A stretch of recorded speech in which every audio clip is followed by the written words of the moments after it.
I shall introduce you to the fairy clan of Melusine. The Faery. We struggling humans need friendship from those who belong to the mysterious spheres where we come from and where we travel to after death. Although I was brought up as a child with stories of the fairy realm of the Sidhe, elemental fairies, there's recently become a widening gap between ourselves and the gentry. There is cultural, social, and strangely psychic snobbery. I notice that seekers insist on the grandest possible teachers and guides: Christ, Kuan Yin, the Archangel Michael, and Merlin. Isis has been added by some to the list to get women represented, though Venus is suspect. Hathor is substituted as sounding more morally acceptable. The spheres in which we find ourselves are also graded in a caste system, i.e. high and white and right are good, low and black and left are bad. Therefore, the cheery plane called astral is deemed lesser, suburban, for spirits who, though not black, doomed to the lower astral, a euphemism for hell, yet are not spiritual enough for a white sphere where we gladly become a dewdrop slipping into the shining sea. Note that the sea is shining. There we become merged with the very top hierarchy, having surrendered that individuality which we have gained through ages of biological evolution. We might as well be a sublime amoeba. I myself have increasingly become aware of the necessity of spiritual equality when we commune with deity. The goddess or god seeking communion with us needs to adjust themselves to our minds and hearts. So indeed do we adjust ourselves with communication with horses and dogs. We commune with a cat on the cat's terms, hence there is equality. The cat may not be able to use a computer, but can feel affection. Love is shared divinity. However, I have for years been aware of the difficulty one may experience in communing with goddesses or gods in the prescribed way. In some faiths, the worshipper prostrates. This may impede the flow of shared humour, ideas, and comments from deity to human. The kneeling worshipper is totally passive, yin. The deity totally powerful, yang. In many cases it is a dialogue between master and slave, the slave petitioning for mercy, graces, gifts. The deity encourages or punished, not an ideal relationship. In my own community with deity, I do not worship and do not kneel hands folded. This is not to criticize those who do. I like a free flow of communion, loving and cheerful. However, I'm always aware of the vast greatness of those gods and goddesses.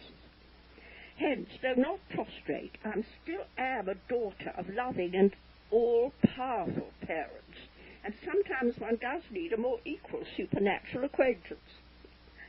At last I found this in relation to the beings we call fairies, devas, nature spirits, the Sidhe, Geni.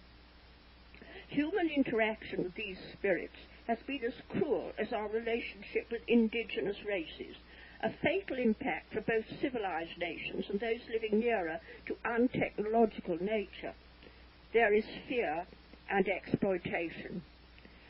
Relating this to the psychic spheres, I note that magicians claim to practice total power over elemental spirits. They order them around. They do strange deals with those they call elemental kings, and have been known to command archangels to guard the four quarters for a rite, who are then banished at the end of the ceremony. To stir and command these beings is much like a Western imperialist ordering some lama or shaman to obey. We are busy destroying our planet and thus injuring nature spirits. In the past, occultists claimed a sovereignty over every creature, animal or spirit, by obtaining the favour of some greater spirit, whether celestial, good, white, or infernal, black, bad. This leads to the most savage of all wars, religious fear leading to violence. We have turned from universal divine harmony to good God fighting bad God, devil. This leads to paranoia, madness of every sort, even suicide. There is the ultimate horror of being trapped by such delusions after physical death. My own understanding is this. We humans courageously choose to follow our own biological evolution, gaining the experience of having an individual soul through many lives throughout the evolutionary span. However, the spirits of the elements have their own evolution as they advance through the psychic elements of consciousness. If a fairy starts with air, mind, it adds earth, practicality, fire, vitality, water, emotion, and the fifth element is ether, spirit. As the fairy progresses, it grows in size. But what delights me is that when the she, devas, fairies, win the fifth element, they are our equals. For though humans have individual souls gained through ages of struggle, these friends have a spiritual quality that brings joy, laughter, and friendship. We can share a joke, harder to do with a goddess. This new awareness brought with it for me the cure for the terrible fear people have of devils, demons, and magicians. We can never encounter any spirit, bad or good, beyond our capability, our capacity to deal with, even to see. To give an example, a woman endured terror at nights by visitations of a gigantic monster. She wondered, was it the devil or an alien? Receiving psychic aid, what did she discover?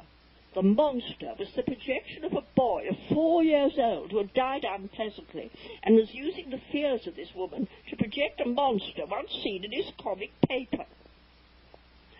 Another woman endured visitations of a devil, or rather Satan or Lucifer. Even in our fears we demand the most prestigious demon. This prince of darkness turned out to be her professor. Sometimes a devil can be a relative, even a bank manager. Think of the thousands, hundreds of thousands of children who die in war or through abortions, accidents, who in spirit form hang around women trying to be born again. Many of these unborn children are seen as little grey aliens seeking birth, deemed alien, but pathetically only too human. I know one of our priestesses who is creating a garden in the form of the FO star and spiral to help these lost children seeking rebirth through women. They need our love and help.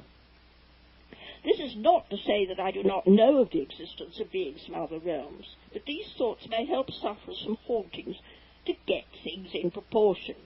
To obtain guidance from Akhenaten or Saint Germain gives spiritual status, but is it not safer to accept that one's Prince of Darkness is actually a deceased grocer wanting attention? So how to contact fairy friends? Why not join the clan of the fairy Melusine? Here is a French myth, and if you can discern its hidden meaning, its code, you may be of her clan. In ancient days, the King of France, for some reason, was hunting in Scotland. In Albany, they called it then. He discovered a fountain in the midst of this wonderful forest. It was presided over by the fairy of the before times, Melusine. She told the king that she would give him water from her fountain of the heart's desire. But there's one condition. He would have to marry her.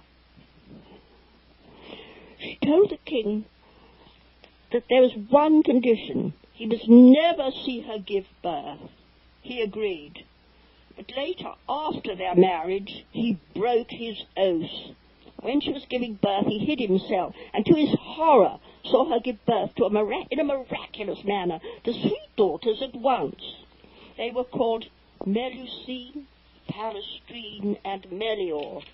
Cressy left him, and so he lost his heart's desire through dishonour. What sorrow was his! Later in the land of France, the Comte de Lusignan found a fountain during his hunting in a forest. There he found those three mysterious fairies of exquisite beauty. They told him he could marry the fairy whose gift he chose. Melusine offered the art of magic. Melusine could bestow the land of heart's desire. The third, Melior, offered an invincible sword. The Comte chose magic, so he wedded Melusine. She made only one condition: he must never see her naked. Provoked by a jealous brother, after Melusine had borne him 10 sons, the Count hid to watch his wife bathe. To his terror, he saw that Melusine from the waist down was a dragon. When she saw his treachery, she circled her castle 3 times, uttering a terrible keening over the cradle of her last 2 sons. The Count was left dishonoured and lost all his magical powers.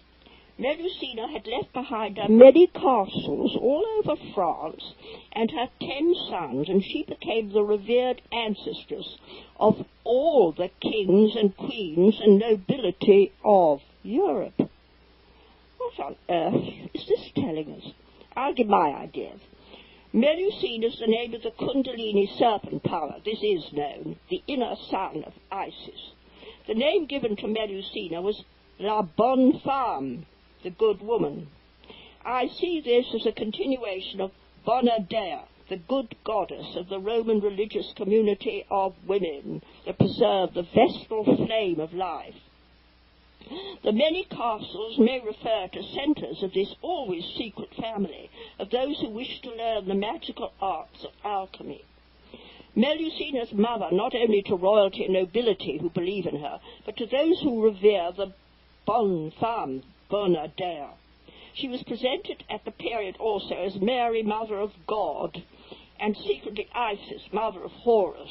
It was forbidden in ancient Rome to witness the ceremonies of Bona Dea or to view her statue. One nobleman who did so was put to death. Hence the rules laid down not to pry into the alchemical secrets that could perform direct creation from etheric energy to physical matter. I note that as with the Sikh religion, there were 10 primary teachers or seneschals, guardians, both men and women. Now the veil between the fairy realm and ours is thinning, and a new humanity is being born, and some are permitted to see Isis unveiled. How can we join the fairy clan of Melusine? It's already here. Dana is mother of the fairy Tusade Danan. This includes deities as well as she and humans. So with enthusiasm I've dedicated our grove of the Druid clan of Dana round our temple well to Melusine, as in the priory of the goddess Brigid of the noble order of Tara, as the well of the heart's desire. I note that my second name is Melian, fairy. I'm sure you all have fairy connections. Deities, fairies, and humans are all part of the family of the mother goddess of countless species, which includes spirits and bioforms, stars and crystals, galaxies and atoms. We all matter.